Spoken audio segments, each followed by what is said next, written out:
Corak kehidupan masyarakat masa praaksara. 1. Pola hunian manusia purba. Dua karakter khas hunian manusia purba yaitu 1. Kedekatan dengan sumber air. 2. Kehidupan di alam terbuka. Pola hunian itu dapat dilihat dari letak geografis situs-situs serta kondisi lingkungannya. 1. Lingkungan sekitar sungai.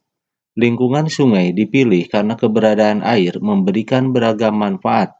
Adanya sebaran sisa-sisa peralatan yang digunakan pada saat itu yang umumnya berada di dasar atau di sekitar sungai, seperti situs-situs purba di sepanjang aliran Bengawan Solo, Sangiran, Sambung Macan, Rinil, Ngawi, dan Ngandong.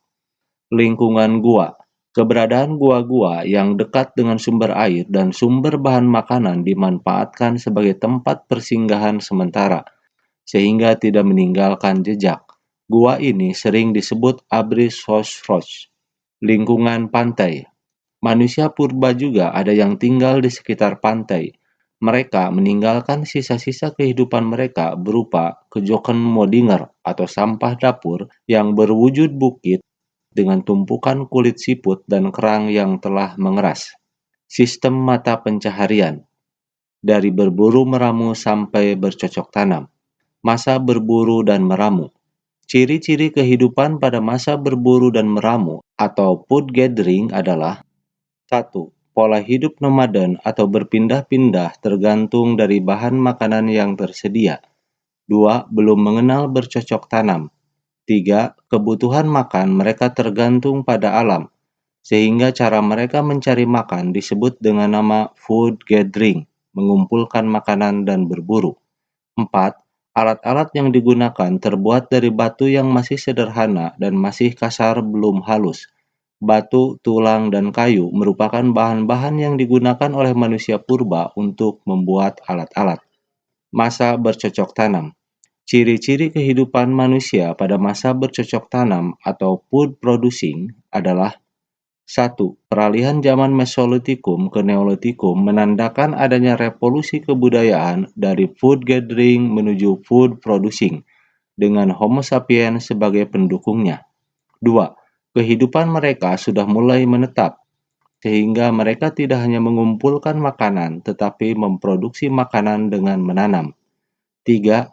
Peralatan pokoknya adalah jenis kapak persegi dan kapak lonjong. 4. Dengan dibukanya lahan dan tersedianya air yang cukup, maka terjadilah persawahan untuk bertani. 5. Berkembang sekitar tahun 2000 sampai 1500 sebelum Masehi, ketika mulai terjadi perpindahan orang-orang dari rumpun bangsa Austronesia dari Yunan ke Kepulauan Indonesia. 6. Kegiatan beternak juga mengalami perkembangan seiring kedatangan orang-orang dari Yunan. 7. Kegiatan pelayaran dan perdagangan mulai dikenal. Kegiatan perdagangan dengan sistem barter. Sistem kepercayaan. Masyarakat praaksara, terutama zaman Neolitikum, sudah mengenal sistem kepercayaan.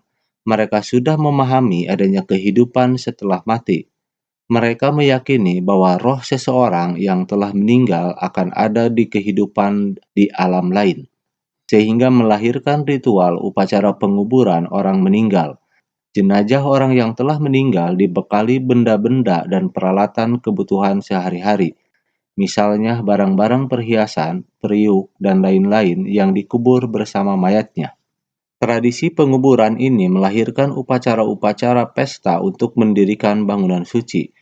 Mereka percaya bahwa manusia yang meninggal akan mendapatkan kebahagiaan jika mayatnya ditempatkan pada susunan batu-batu besar, misalnya pada peti batu atau sarkofagus. Sistem kepercayaan masyarakat praaksara yang demikian itu telah melahirkan tradisi megalitikum, zaman megalitikum atau zaman batu besar. Bangunan-bangunan yang terkait dengan sistem kepercayaan pada masa megalitikum. Menhir. Menhir merupakan tugu batu yang tegak, tempat pemujaan terhadap arwah leluhur.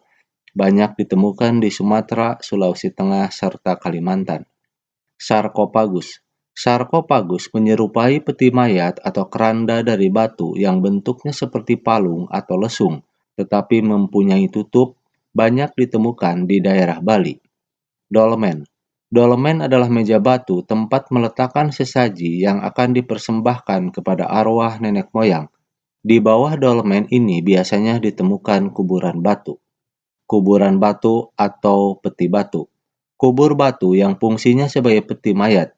Bedanya ialah kubur batu ini dibuat dari lempengan batu, sedangkan dolmen dan sarkofagus dibuat dari batu utuh.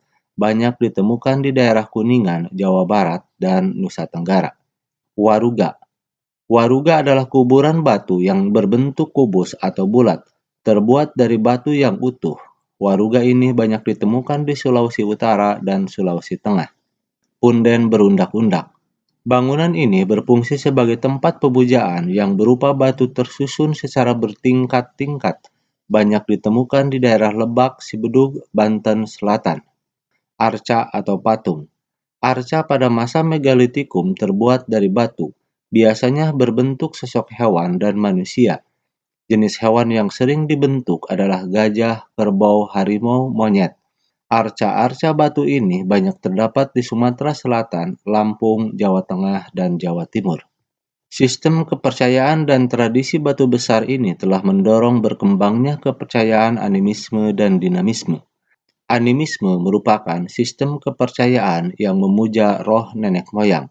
Dinamisme meyakini ada benda-benda tertentu yang diyakini memiliki kekuatan gaib, sehingga benda itu sangat dihormati dan dikeramatkan. Seiring dengan perkembangan pelayaran, masyarakat zaman praaksara juga akhirnya mulai mengenal sedekah laut. Kegiatan upacara ini lebih banyak dikembangkan di kalangan para nelayan ketika akan berlayar jauh atau memulai pembuatan perahu.